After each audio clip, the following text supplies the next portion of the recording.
Sa hindi po nakakalam, ito yung mamimigtal na langgam. Pagka nakagat kayo nito, ipiktal ang balat nyo. Ayan, napakasakit mga agat nito. Kawan tuli yan, nagtatago. Yan, ganyan.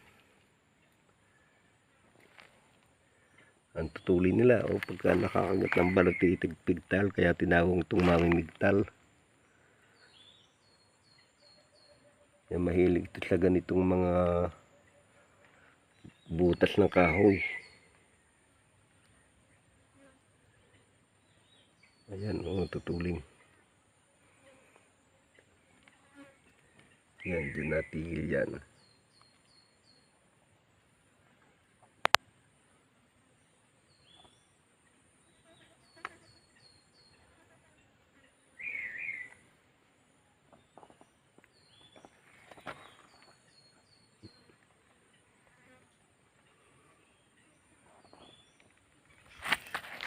Wala.